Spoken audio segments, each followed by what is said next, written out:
Assalamualaikum warahmatullahi wabarakatuh. Jadi ini merupakan video lanjutan ya dari materi sebelumnya, di mana di materi sebelumnya saya sudah membahas bagaimana menghitung uji normalitas data menggunakan SPSS untuk datanya itu kurang dari 50 ya menggunakan uji Shapiro-Wilk. Nah, di mana biasanya kalau di pendidikan itu kan satu kelas itu biasanya cuma terdiri dari 20-30 orang siswa. Jadi memang kita lebih seringnya itu pakainya itu di Shapiro-Wilk daripada Kolmogorov-Smirnov ya.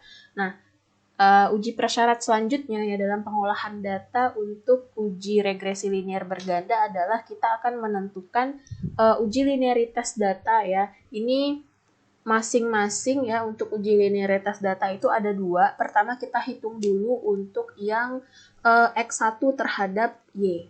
Oke, nah di sini seperti sebelum-sebelumnya tadi ya, di mana dibangun dulu hipotesisnya ya untuk H0-nya itu hubungan antara X1 dan Y linear, kemudian H1 adalah hubungan antara X1 dan Y-nya itu tidak linear. Nah, terus taraf signifikansi yang kita gunakan adalah 0,05, di mana statistik itu kita menggunakan uji F menggunakan paket data SPSS ya. Nah, kemudian di sini komputasinya ya.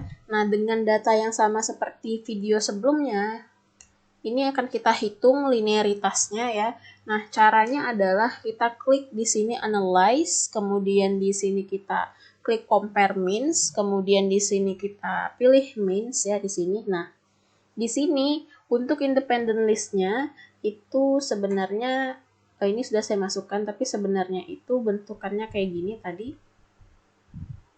Nah, jadi nanti bentukannya seperti ini ya. Ini dimasukkan dulu independent list-nya itu adalah variabel-variabel independen ya. Nah, jadi untuk variabel dependent-nya itu dimasukkan yang Y. Oke, nah kemudian di sini options ya, ANOVA sama test of linearity-nya pastikan ini sudah di checklist. Kemudian kita klik continue di sini, kita oke-kan. Nah, di sini ada beberapa tabel yang akan kita ambil di sini yang pertama. Nah, ini ada tulisannya di sini hasil belajar dan motivasi ya. Hasil belajar dan motivasi tabel yang akan kita ambil yang ini. ANOVA table. Nah, ini bisa di copy paste, nanti ini di copy saja. Kemudian nanti kita pindahkan ke halaman baru seperti ini. Oke, sudah didapat nih hasil belajar dan terpengaruh motivasi terhadap hasil belajarnya. Nah, yang kita fokuskan adalah yang saya beri tanda warna hijau di sini ya. Nah, di sini yang kita perhatikan yang mana? Yang kita perhatikan adalah bagian taraf signifikansinya ya. Yang ini ada kesalahan penulisan. Ini 0,063 itu lebih besar dari 0,05. Oke, karena yang 0,05 ini adalah alfa yang kita gunakan tadi di taraf signifikansi. Sedangkan 0,063 itu didapat dari sini ya. Nah, di sini sudah kita dapatkan. Jadi, kalau misalkan nanti mau menentukan bagaimana apakah H0-nya diterima atau ditolak untuk linearitas. Nah, di sini saya buatkan catatan ya. Jadi, di sini catatannya. Nah, kalau misalkan nanti signifikansinya itu dia lebih dari 0,05 ya, maka di sini dia itu dinyatakan linear. Tapi kalau signifikansinya nanti kurang dari 0,05 maka dia tidak linear. Nah, seperti itu. Jadi dilihat saja deviation from linearity-nya, tapi di beberapa sumber memang ada yang menggunakan linearity saja.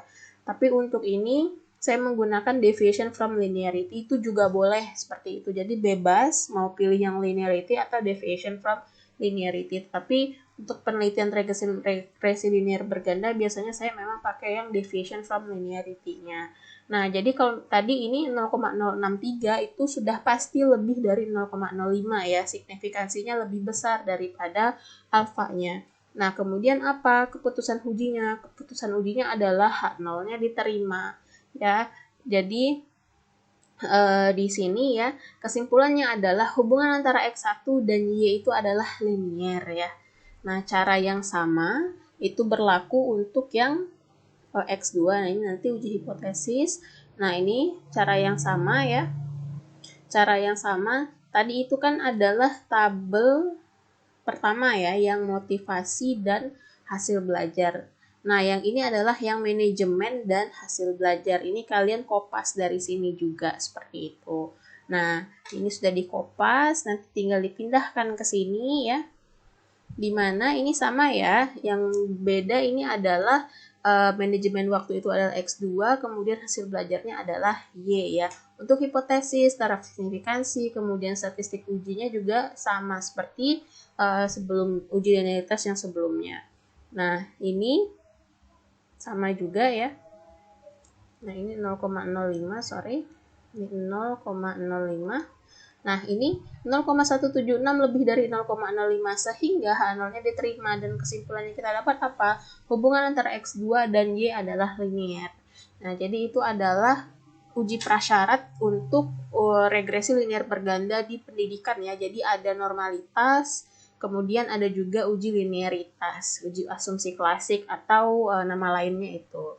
Nah, selanjutnya nanti kita akan menguji hipotesis ya. Tadi kita sudah menguji prasyaratnya ya. Prasyaratnya sudah kita uji.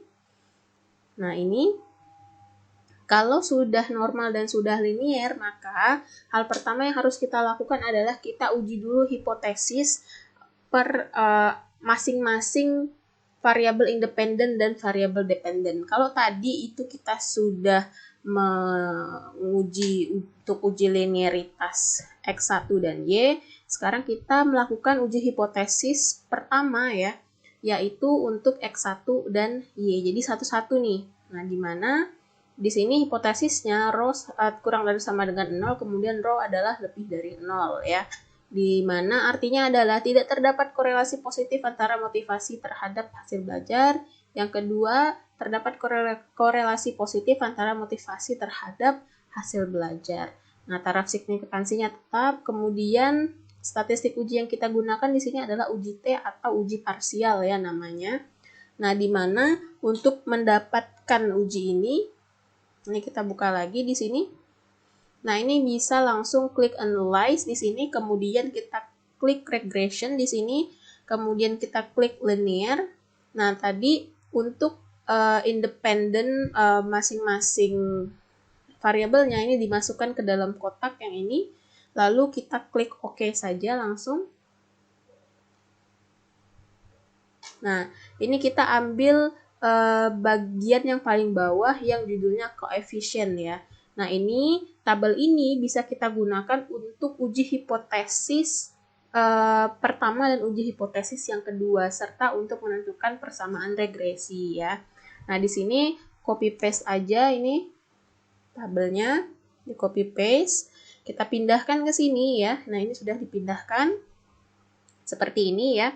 Jadi di sini ada hasil dari uji T untuk motivasi di sini ya, ini uji T untuk motivasi.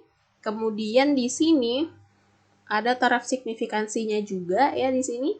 Nah, yang pertama yang mau kita hitungkan tadi itu adalah uji hipotesis pertama data angket motivasi X1 dengan hasil belajar ya. Nah, di sini kita dapat bahwa berdasarkan tabel ini ya, kita lihat dulu taraf signifikansinya. Nah, taraf signifikansi tadi kalau untuk uji T yang ini ya, taraf signifikansi. Jadi kalau misalkan taraf signifikansi pada tabel itu kurang dari 0,05, maka di sini H0-nya ditolak. Dan kalau taraf signifikansinya itu lebih dari 0,05, maka ya H0-nya diterima. Seperti itu. Nah, jadi ini di sini ya. Di sini, atau kita juga bisa melihat nilai T di sini ya, nilai T. Ini bisa kita bandingkan dengan, nah ini signifikansi yang saya maksud tadi yang ini. Ini bisa kita bandingkan dengan T tabel. Jadi ini T apa? T hitung ya yang ini. Yang ini adalah T hitungnya. Untuk mengecek T tabel ya, pertama kita harus lihat dulu derajat kebebasannya. Derajat kebebasan itu ya N dikurang jumlah variabel. jumlah variabel independen. Jadi jumlah variabel independen kita di sini datanya tadi ada 25 ya. Kemudian kita punya jumlah variabel independennya itu ada 2 yaitu motivasi dan manajemen ya. Di sini ada 23 ya. Nah, ini derajat kebebasannya. Kemudian kita bisa cari pakai tabel T ya, tabel T. Nah, ini tabel T-nya ya. Ini tabel T. Jadi di sini kita lihat, nah ini kita pakai yang ini, yang 0,05 yang ini, yang bawah ya, bukan yang ini, tapi yang ini. Nah, kita cari, tadi kita dapat 23 DF-nya atau DK-nya. Nah, ini 23, kolom keempat di sini. Ini adalah 2,06 ya. 2,06 ini apa? Ini adalah T-tabel. T-tabelnya kita dapat 2,06. Kita pindahkan dulu. Nah, jadi T-tabel yang kita dapat adalah 2,06. Nah, gimana cara kalau membandingkan? Ini kan untuk taraf signifikansi ya yang kita bandingkan. Nah, kalau kita membandingkan dengan T-tabel ya, kita bandingkan dengan T-tabel, kalau nanti T hitungnya itu dia lebih kecil dari T-tabel ya, maka ini H0-nya diterima. Kalau misalkan T hitungnya itu dia lebih besar dari T-tabel, maka ini adalah H0-nya ditolak. Oke? Nah, jadi karena T hitung pada uji hipotesis ini yang kita dapat adalah 16,055 ya. T hitungnya yang kita dapat di sini adalah 16,055, maka di sini bisa kita tarik kesimpulan bahwa T hitung ya, T hitung yang kita dapat itu lebih besar dari T tabelnya. Sehingga apa? Sehingga nanti H0-nya itu ditolak ya. Nah, atau bisa saya gambarkan kurva penolakan H0-nya seperti ini. Ini kurva penolakan H0-nya saya gambarkan dulu seperti ini ya. Nah, ini. Nah, jadi di sini T-tabelnya 2,06 ya di sini. Nah, ini 2,06. Kemudian T hitung yang kita dapat yang ini ada di sini ya, misalnya 16,055. Ini adalah garis bilangan ya. Nah, ini yang ini itu adalah daerah penolakan H0. Daerah penolakan H0. Nah, kemudian yang ini apa? Yang ini nanti yang di sebelah sini itu adalah daerah penerimaan H0. Nah, sehingga bisa kita tarik kesimpulan nanti di sini ya, bahwa H0-nya ditolak. Kalau H0-nya ditolak, kita lihat lagi tadi hipotesis yang sudah kita bangun, karena H0-nya ditolak sehingga di sini H1-nya diterima. Kalau H1-nya diterima, maka terdapat korelasi positif antara motivasi terhadap hasil belajar. Artinya apa? Artinya motivasi belajar itu mempengaruhi hasil belajar, seperti itu. Nah, hal yang sama ya, tadi saya bilang ini bisa digunakan untuk uji hipotesis untuk variabel independen yang kedua dengan Y. Nah, coba dilihat, perhatikan ini agak berbeda hasilnya. Kenapa agak berbeda? Karena di sini T hitung yang kita dapat itu adalah negatif ya, negatif 0,049 ya. Kemudian di sini yang kita dapat ininya adalah 0,9. Artinya apa? Taraf signifikansinya yang ini itu nilainya lebih besar dari 0,05. Tadi saya bilang kalau dia lebih besar dari 0,05, maka apa? Maka H0-nya diterima. Kalau H0-nya diterima apa? Artinya tidak terdapat korelasi positif antara manajemen waktu terhadap hasil belajar.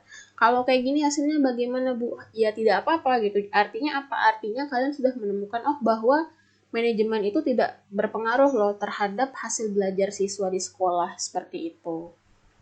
Nah, itu adalah untuk uji hipotesis satu-satu ya, untuk variabel X1 dengan Y, X2 dengan Y. Nah, di video selanjutnya nanti akan saya jelaskan bagaimana menyusun persamaan regresi, kemudian kita akan menghitung uji F atau uji hipotesis keseluruhan dari penelitian ini ya. Jadi kita ketemu di video berikutnya. Terima kasih. Assalamualaikum warahmatullahi wabarakatuh.